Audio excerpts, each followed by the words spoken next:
بسم الله الرحمن الرحيم. السلام عليكم ورحمة الله وبركاته. How are you, my students? I hope that you're happy and healthy and ready for today's lesson, which is Unit 2, Speaking. But before we indulge in our lesson, let's open our workbook, page 90, just to revise our previous lessons, take some exercises.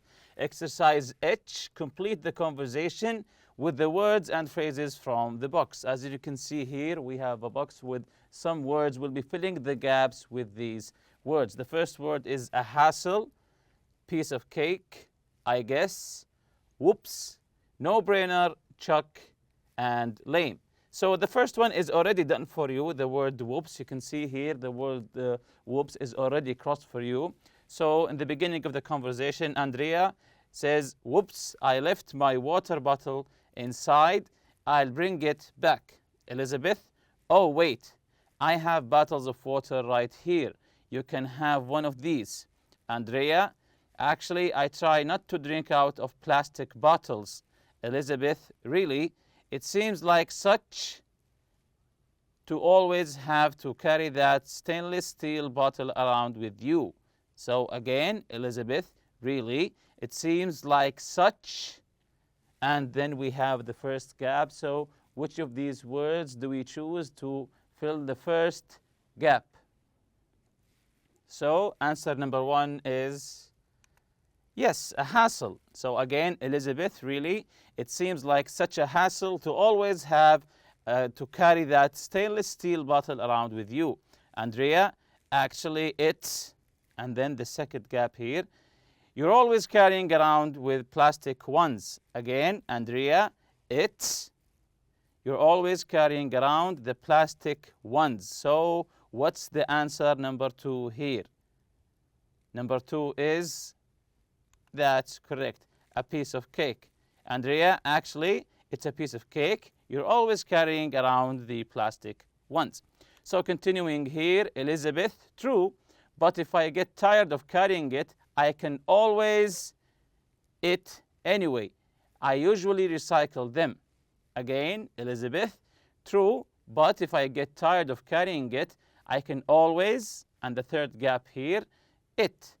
Anyway, I usually recycle them. So we have the third gap here. What word do we put here in the third gap? So let's look for the correct answer, and the correct answer is chuck. So I can always chuck it. Anyway, I usually recycle them. Again, Elizabeth, true.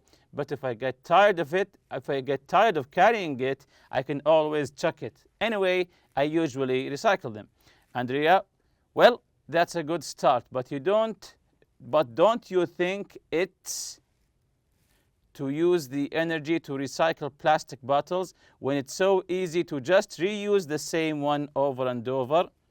Again, Andrea, well, that's a good start, but don't you think it's, number four here, to use the energy to recycle plastic bottles when it's so easy to just reuse the same one over and over? So number four is, yes, lame. So again, Andrea, well, that's a good start, but don't you think it's lame to use the energy to recycle plastic bottles when it's so easy to just reuse the same one over and over? Elizabeth, number five here, it still seems like I'm doing something since I at least recycle them most of the time. Again, number five here, Elizabeth, it still seems like I'm doing something since I at least recycle them most of the time. So number five is what? Yes, I guess. It means you're almost agreeing with them. I guess it still seems like I'm doing something since I at least recycle them most of the time. Andrea, anyway, plastic bottles are bad for your health. Elizabeth, really? Andrea, yeah, the chemicals from the plastic can get into the water and cause health problems. Again, the chemicals from the plastic can get into the water and cause health problems. So Andrea is going for the stainless steel bottles instead of the plastic bottles, even if you are recycling them. So he advised you to use the stainless steel bottles instead of the plastic ones. Elizabeth, well, in that case, it sounds like, number 6 here, want to help me pick out a stainless steel water bottle. Andrea, sure.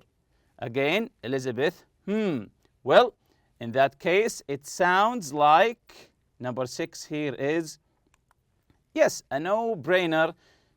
It sounds like a no-brainer. Want to help me pick out a stainless steel water bottle? Andrea, sure. The next exercise I is reading. Read the article and answer the questions. So we have an article, a 3-part article actually. The first part here is buying locally grown. Buying locally grown. What do you mean locally grown? Yes, it means the vegetables that are grown in your area, locally grown. So let's listen to this article. Eating organic fruits and vegetables is one way to help our planet since it does not involve spraying harmful pesticides and herbicides into the environment. However, there are many people who say that eating organic isn't enough, and that it's more important to eat locally grown fruits and vegetables. The organic produce that you find in your grocery store is often shipped halfway around the world. This means that it is both creating air pollution, and that it's a few days old by the time it gets to the store. Locally grown produce is better because it does not contribute to pollution. Also, it's the freshest possible, so you get the full amount of its vitamins and nutrients. So we can see here in this article, the writer is encouraging the locally grown. Even he's saying that it's better than the organic one that you find in the market, because the organic, it might be coming from half across the world. It will be supporting the pollution from the airplanes here. And he says here that even the locally grown are more fresh than the organic ones in the supermarket. So going to the next paragraph here, the next article, community-supported agriculture.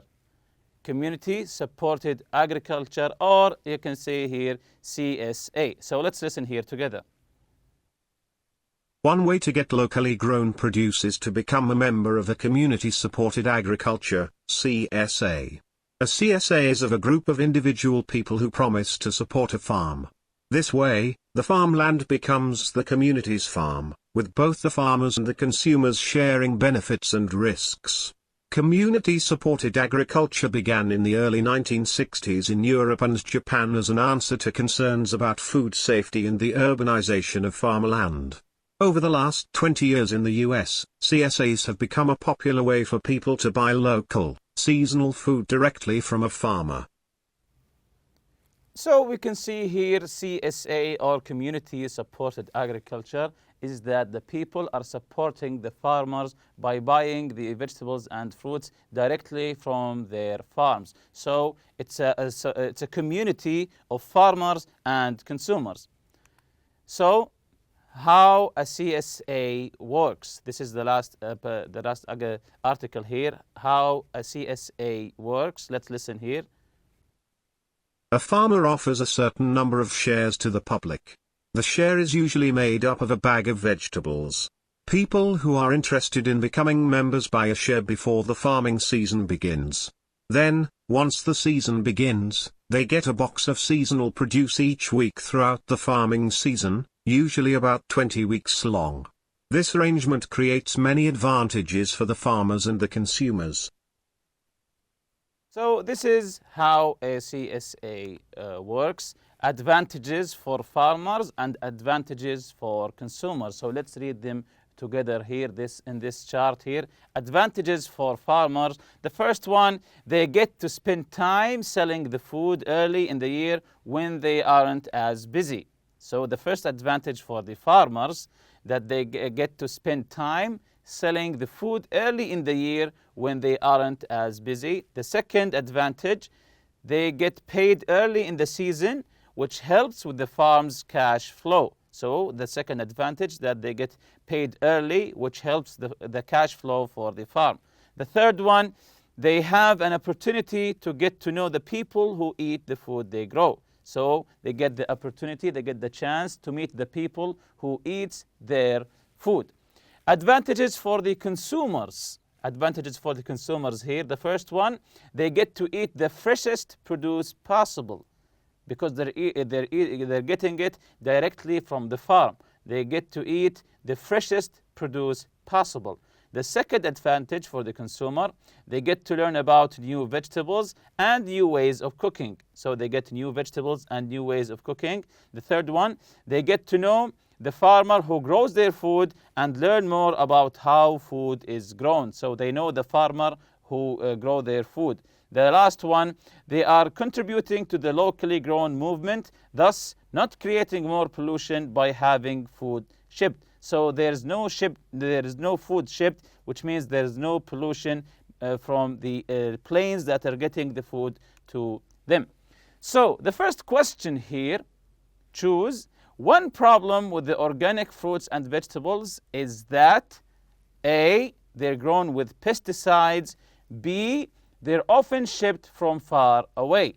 Again, number one problem with organic fruits and vegetables is that A, they're grown with pesticides, B, they're often shipped from far away. So in the article, what was the problem mentioned about organic food? If you remember, what was the problem from buying an organic food from the supermarket, for example? Is it A or B? Yes, that's correct. B, they're often shipped from far away, which helps polluting the air. Number two, produce probably means, again, produce probably means fruits and vegetables, farm animals and meat. Again, number two, produce probably means A, fruits and vegetables, B, farm animals and meat. I think this is an easy one. That's correct. It's A. When they say produce, it means they produce fruits and vegetables. Number three, CSAs began in the 1960s in Europe and Japan, B, the US.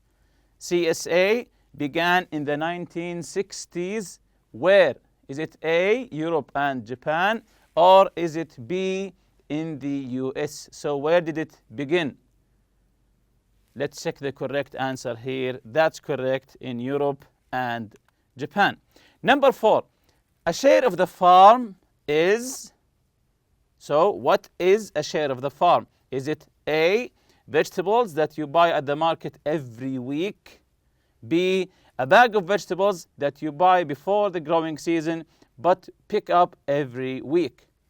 Again, four, a share of the farm is A, vegetables that you buy at the market every week, or is it B, a bag of vegetables that you buy before the growing season but pick up every week? So what is a share of the farm?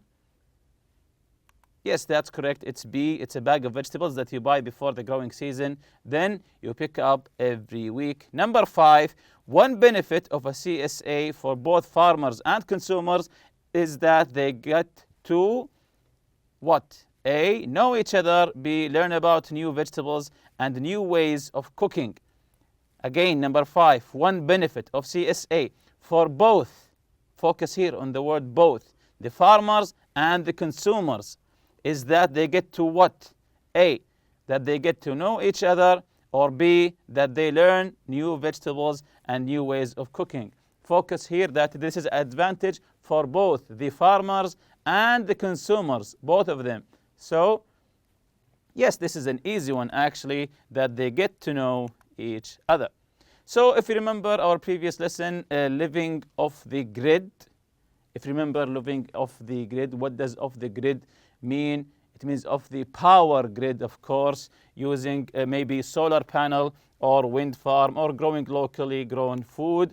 Then we took the reading. What do you think off the grid mean? What does it mean to live off the grid, off the power grid? This is from our previous lesson, the reading lesson. If you remember, as challenging as it may be to live off the grid, most off-gridders feel that the benefits far outweigh the difficulties. So some people who are living off the grid, even though they face difficulties, but they think that the benefits outweighs the difficulties.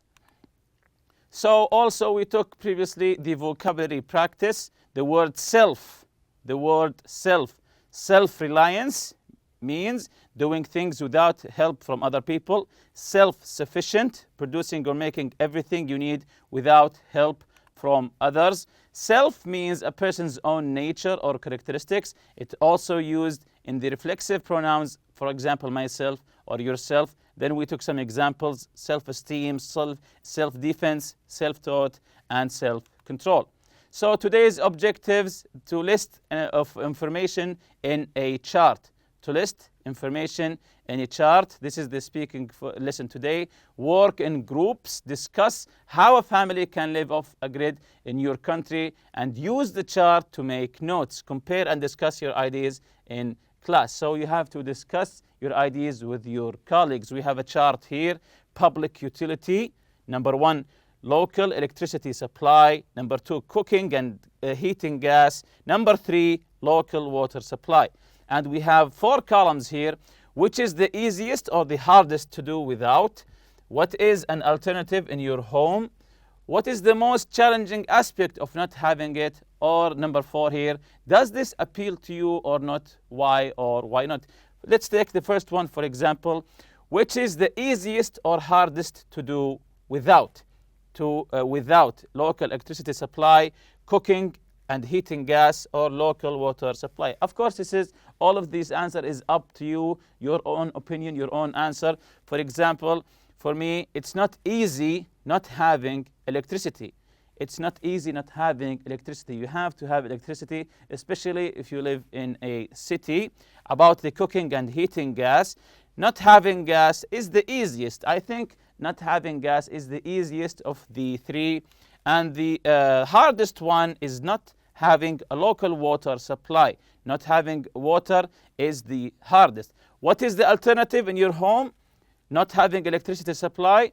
Maybe a fuel motor generator. If you have a generator that you can fuel it up, you can have electricity, or maybe solar panels that you have in your house. Cooking and heating gas, what's the alternative? That's correct. Maybe firewood. You can cook with firewood instead of the gas. Local water supply. Do you have an alternative in your house for the local water supply? The water that comes from the faucet. Do you have an alternative in your house? For me, I don't have any alternative. Maybe you have your own well in your farm. But for me, I don't have any alternative for the local water supply. What is the most challenging aspect of not having it? The local electricity supply, providing the alternative. There's no it's hard to provide an alternative for the local electricity supply from the solar panels or the fuel generator, the motor generator. Cooking and heating gas, what's the most challenging aspect of not having it? Getting the wood. Maybe it's hard sometimes to get the wood to cook, or maybe a place to cook using the wood in our houses. The local water supply, what is the most challenging aspect of not having it? What is the most challenging in not having a water supply? Everything. Everything is hard when you don't have a locally water supply. As I said before, unless you have your own well, maybe in your own farm. Does it appeal to you or not? Why or why not? Does this again appeal to you or not? Why or why not? Does it appeal to you, the local electricity supply? Yes, of course, I enjoy electricity in my house, turn on the TV, to use the heater in cold days, or maybe the AC in hot days. Cooking and heating gas, does it appeal to you? Of course, we use gas for cooking, maybe not heating, we use it a lot for cooking. Local water supply, does this appeal to you? Of course, we can't live in our houses without using the locally water supply to take showers and to perform ablution before going to pray. So it's extremely important to have a locally water supply. So compare and discuss your ideas in the class. So once you fill this chart, discuss your ideas, your opinions with your friend, and then compare your ideas. Here's a fun fact. In 2006, it was estimated that there were 180,000 people in the US living off the grid. In 2006, 180,000 living off the grid. At that time, the number was growing by 33% a year. Worldwide, there are about 1.7 billion people who live off the grid. This is a large number, actually. Of course, many of these were never on the grid in the first place. And with that, we reach the end of this lesson. See you next lesson, inshallah. سبحانك اللهم وبحمدك. أشهد أن لا إله إلا أنت أستغفرك وأتوب إليك. السلام عليكم.